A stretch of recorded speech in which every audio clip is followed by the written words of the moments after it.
Sore, kita lanjutkan video kita ya. Jadi sudah 4 hari, 4,5 hari, besok pagi udah 5 hari, itu pencopotan Jaksa Agung Muda pidana khusus ditunda. Anda bayangin aja, hari Jumat itu udah wah ajurut-ajurutan presiden udah gerabak-gerubuk, sudah 4 hari, ternyata pencopotannya itu nggak bisa berjalan. Nah, sebagai dampak dari batalnya pencopotan Jampitsus itu, kita bahas dari segi edukasi ilmu ekonomi politik ya. Sekali lagi ini hanya edukasi, yang ingin hiburan skip aja. Ini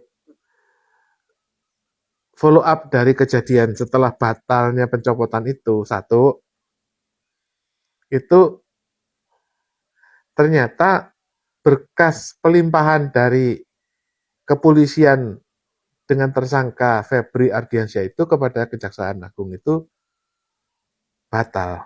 Kenapa? Karena itu bukan pelimpahan. Itu kalau pelimpahan itu harus lengkap dengan bukti-bukti penyidikan dari tersangka. Jadi seorang tersangka itu ditentukan tersangka setelah disidik gitu loh. Dan ternyata Febri Adriansyah ini belum disidik. Bolongnya di situ, sehingga pelimpahan dari kepolisian kepada Kejaksaan Agung itu batal. Tidak cukup eh, tidak cukup untuk P21. Itu faktanya ya. Maka dari itu sekarang Febri Ardiansyah itu tersangka yang dibatalkan demi hukum, karena dia tersangka yang tidak P21, artinya tersangkanya itu tidak sempurna.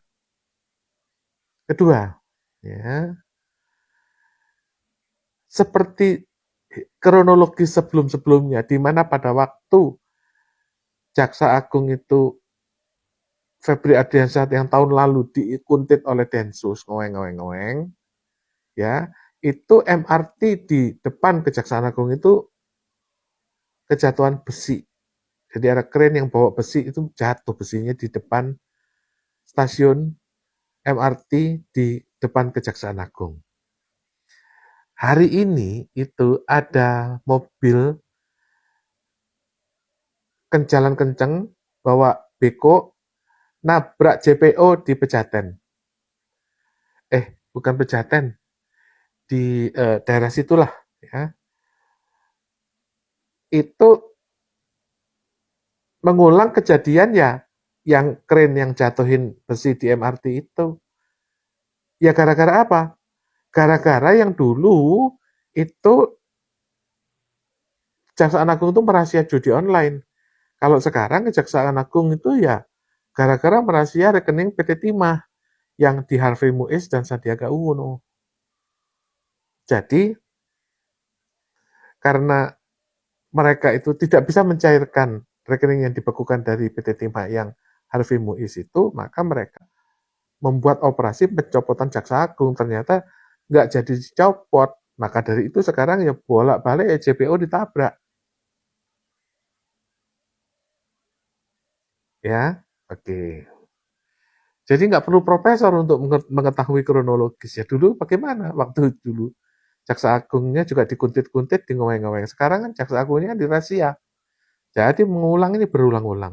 Pertanyaannya adalah ketiga ya. Sudah tahu bahwa mafia timah ini mengobok-ngobok kepolisian. Kepolisian disuruh merazia ke rumah Jaksa Agung. Kan double. Jadi aparat itu diadu. Polisi disuruh menyerbu rumah Jaksa Agung. Kan double. Jadi negeri ini tuh negeri masuk angin. Karena apa? Aparatnya itu diobok-obok oleh apa? Mafia. Jadi, Jaksa Agung Muda ini sedang menjadi kepala Satgas PKH. Dia nangkepin tanah-tanahnya orang yang mafia tanah, yang HGU-nya mati. Jaksa Agungnya ditangkap juga. Kan berarti kan oligarki mafia tanahnya yang PKH itu kan lebih kuat daripada Jaksa Agungnya. Keempat, setelah Jaksa Agung ini batal mencopot Jaksa Agung Muda, apa yang akan terjadi? yang terjadi penyelidikannya akan naik. Jadi yang diselidiki bukan Jaksa Agung Muda. Jaksa Agung, Kapolri akan diselidiki. Rupanya anaknya Kapolri itu ada di PT sebuah perusahaan PT yang nanti akan saya cantumkan, itu milik anaknya Kapolri. Nah sekarang istri mudanya Jaksa Agung juga diselidiki. Dan ini bola liar ini nggak tahu kemana. Karena apa? Kalau seandainya pencopotan Jaksa Agung Muda ini batal, itu bagaimana selanjutnya? Apa solusinya? Itu barang bukti punya siapa? Nggak ada solusinya. Nomor 5 ini solusinya nggak ada. Barang bukti itu milik siapa? Kedua, apakah Febri ini sudah dicopot atau belum? Ketiga, penggantinya kenapa kok nggak diangkat? Gitu loh. Kan nggak mungkin Jaksa Agung Muda itu kosong. Berarti ini kan terjadi doubble-nya atau breakdown-nya aparat. Aparat itu kosong. Bayangin ya kalau seandainya Kapolda Metro Jaya itu kosong, ada penggantinya ya, tapi pejabat definitifnya nggak ada. Bayangin. Jadi terjadi government breakdown.